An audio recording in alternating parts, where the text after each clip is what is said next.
तो अब मैं आपको दिखाता हूँ कि किस प्रकार इस कलेवा को तैयार किया जाता है। इसमें सबसे पहले चावलों को जितने भी मात्रा में आपने अर्स को बनाना होगा उसके अनुसार भिगाया जाता है। और जब चावल अच्छी तरह भीग जाते हैं 5-6 घंटे बाद उन्हें ओखली में देखिए किस प्रकार उनकी कुटाई की जाती है।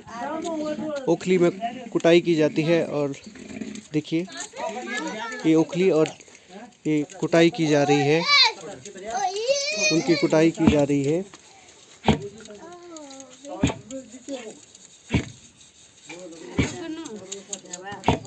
और कुटाई करने के बाद उन्हें छन्नी से इस प्रकार आटे की तरह छाना जाता है।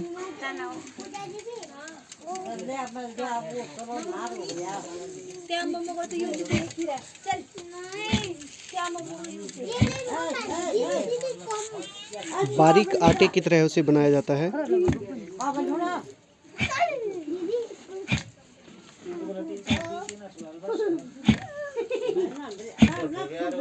इसमें से जो बच जाता है छन्नी पे उसे एक बार फिर अलग रख के ओखली में दोबारा उसकी अच्छी तरह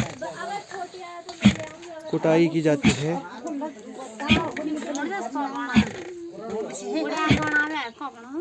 और दूसरी साइड अर्स तैयार करने के लिए गुड़ का पेस्ट, जिसे कि पहाड़ी भाषा में पाक कहा जाता है, इसे तैयार किया जाता है। ये गुड़ है, इसमें गुड़ रखा हुआ है घर पहुंचने वाला हूं, जिससे अच्छी तरह गलाया जाता है। और देखिए पाक तैयार किया जा रहा है हमारे स्पेशलिस्ट के द्वारा। सभी गांवों में इस पकवान को बनाने के लिए स्पेशलिस्ट होते हैं और आज के स्पेशलिस्ट हैं मनोज सिंह रमोला जी और भीम सिंह रावत जी। भीम सिंह रावत जी जो बहुत ही धनी प्रतिभा के व्यक्ति हैं, बहुत ही कलाओं में निपुण, आज उनके द्वारा अर्स बनाए जाएंगे। तो भीम सिंह जी जो है कलेवा है जिसका अर्स नाम से जिसे जाना जाता है, उसके लिए पाक तैयार कर रहे हैं। इसके बाद जो चावल का आटा मैंने आपको दिखाया था वो इसमें डाला जाएगा। तो मैं भीम सिंह जी से पूछना चाहूँगा कि इस अर्स की क्या विशेषताएं हैं, मतलब क्यों बनाया जाता है, यही चीज़ क्यों दी जाती है बहू बेटियों को जब वो मायके आते हैं।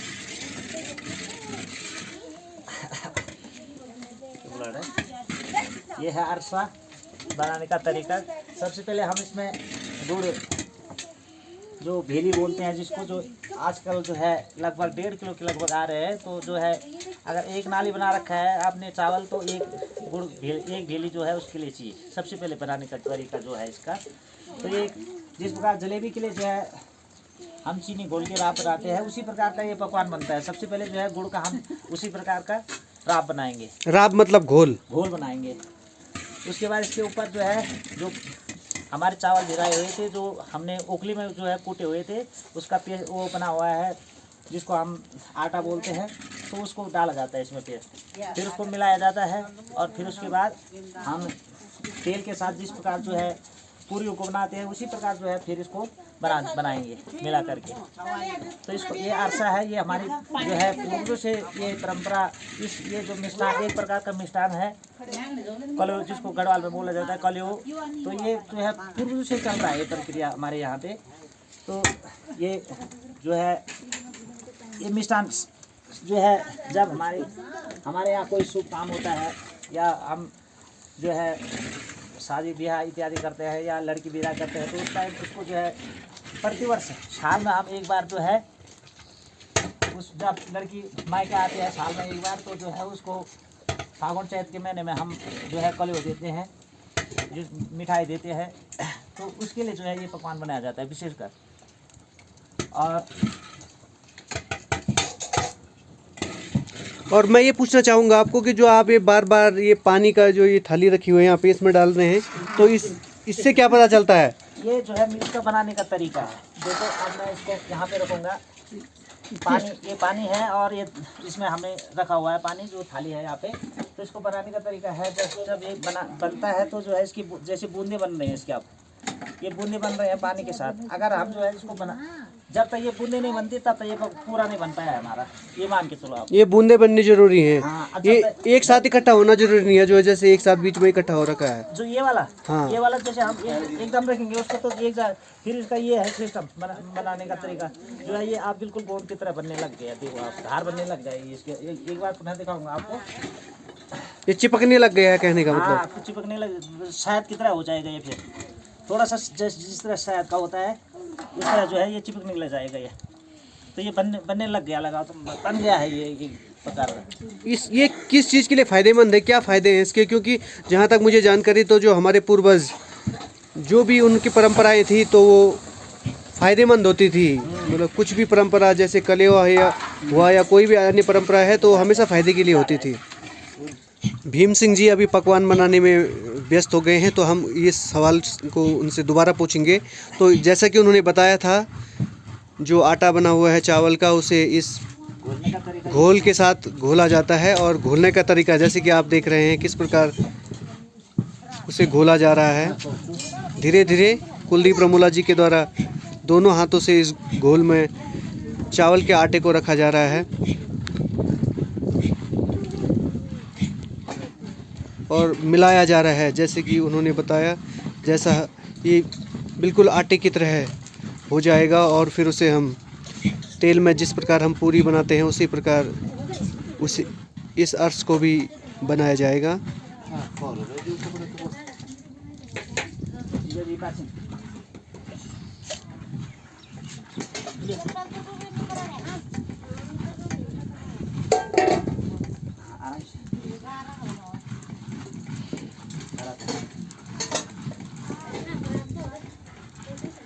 बहुत अधिक शालीनता के साथ और बहुत ध्यान से भीम सिंह जी इस घोल को तैयार करने के बाद उसमें आटा मिला रहे हैं।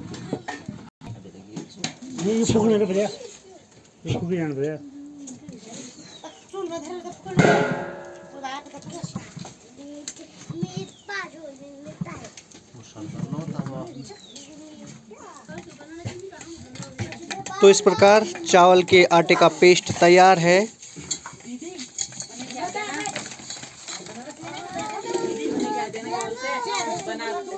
और इसे बनाने के लिए तेल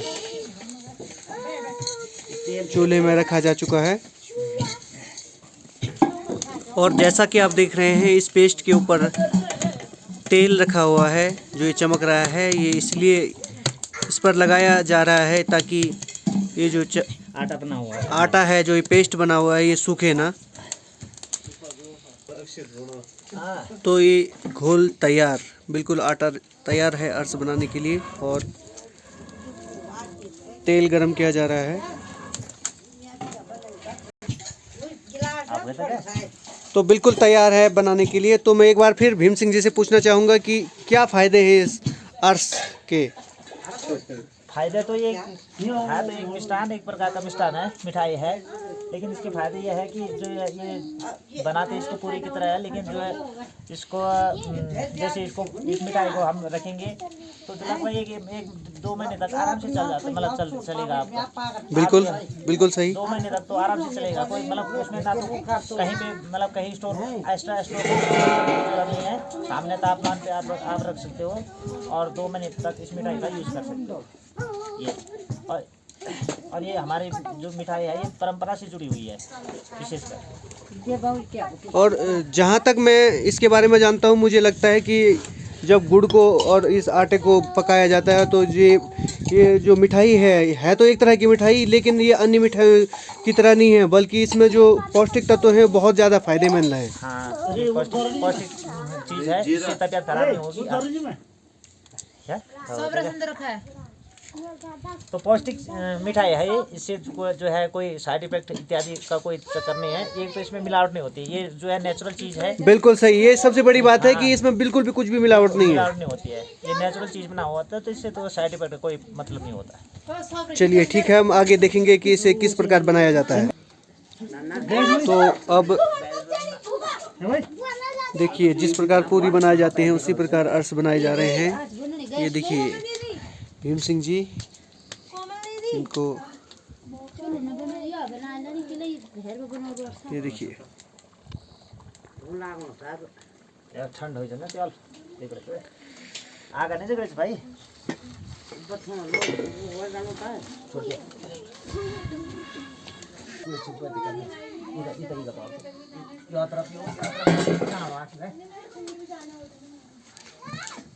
और मनोज सिंह हेल्प कर रहे हैं। बाहुबली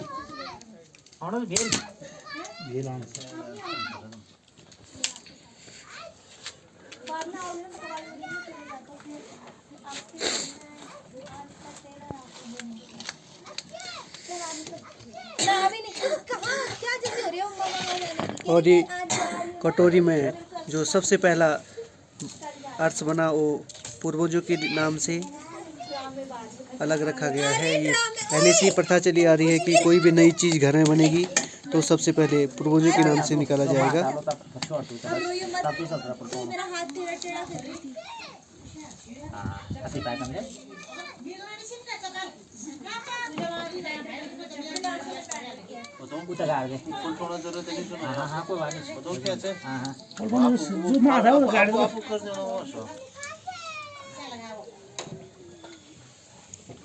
भेज जाने चाहिए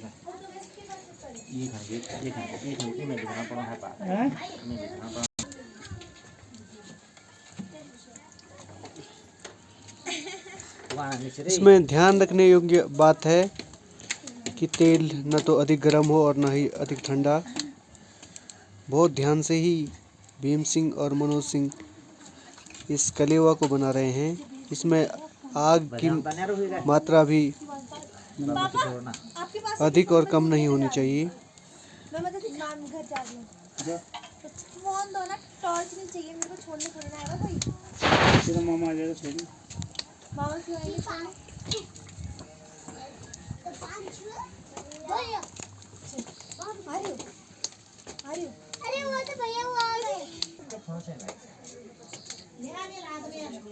तो इस प्रकार तैयार किया जाता है पहाड़ी कलेवा अरसा।